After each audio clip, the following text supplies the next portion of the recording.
Welcome back to the video blog. Daniel Mezei is my name. Thanks again for watching. Beautiful summer sunshine, back to 30 degrees. It's great. I can get used to a life like this. So for the past couple of days, we've been going over Jack Welch's leadership strategies, 7 different points that he makes in order to demonstrate good leadership. The first day, we talked about the idea of changing before you have to. Second idea we talked about was, if you don't have a competitive advantage in something, don't compete. And today we're going to talk about the third point, which is seize your destiny before somebody else does.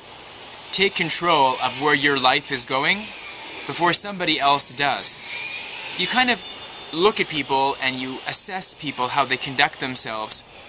There's such a thing as being, and we were talking about this subject with some friends last night, there's such a thing as being a very sophisticated slave. A slave with a platinum credit card, with a really nice car, with lots of assets, with the best clothing, with all of the accoutrements and accessories, and basically anything and everything that somebody could possibly want. That's called a high-class slave. It's kind of also not seizing your destiny, if you follow what I mean. Working in certain corporations and taking instructions from leadership that is not necessarily looking out for the best interests of the line or of all of the various people that are working in subordinate positions, that's also a matter of letting somebody else dominate your destiny. Instead of kind of taking advantage of a desire that you may have at any given moment to be somebody who is in charge of a very noble project, whether it's somebody that wants to put out a very profound film idea or a documentary concept and wants to really delve deeply into the subject material. Or, for example, somebody who has a business that they've always wanted to run, but they're always afraid that if they kickstart the business, that something else is going to fall. They won't be able to afford this. They won't be able to finance or underwrite that. They won't be able to afford their kids' college education. They won't be able to maintain the lavish lifestyle that they've established for themselves. Very much like you saw in that Ben Affleck film, The Company Men. There's a lot of fear about that going on. And that's another way of not really seizing your destiny.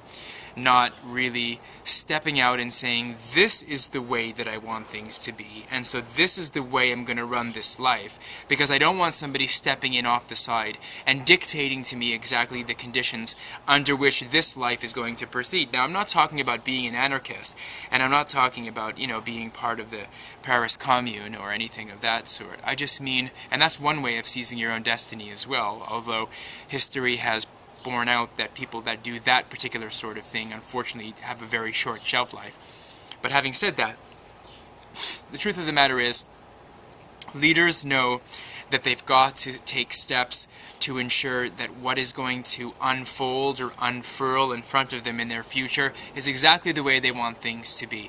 And they're not content to sit back and to wait for conditions that are favorable to present themselves, whereby somebody else is dictating when or how or where they can do things. There are some fabulous people doing some really excellent things, especially now with social media being kind of de rigueur, or, filmmaking is a democratized endeavor, or, starting a business is not a very difficult concept in North America. All of these various steps and stages that most people, go through. It's amazing to see some of the stuff that's going on, how people are not content to sit on their laurels and to wait for stuff to slap them in the face. They're just stepping out, and they're suffering sometimes too to make their dream a reality, or they're suffering sometimes too to put their leadership position across. But what you love about these people is they do not compromise, not one iota, on what they think they need to do with their life. It's your life. You can lead it the way you want. If you're not leading your life the way you want, whose life is it? Really, think about it. If you're not doing exactly the way, if you're not conducting your life exactly the way you want to, you're not doing exactly the things you want to do, who the fuck's life are you living? For real, honestly. So that's the third point in Jack Welch's strategies for leadership, with 4 more to come. Thanks again for watching, and I hope you're well wherever you find yourself. This is a dispatch from north of the 49th parallel of latitude. This is Canada, and yes, I am a Canuck.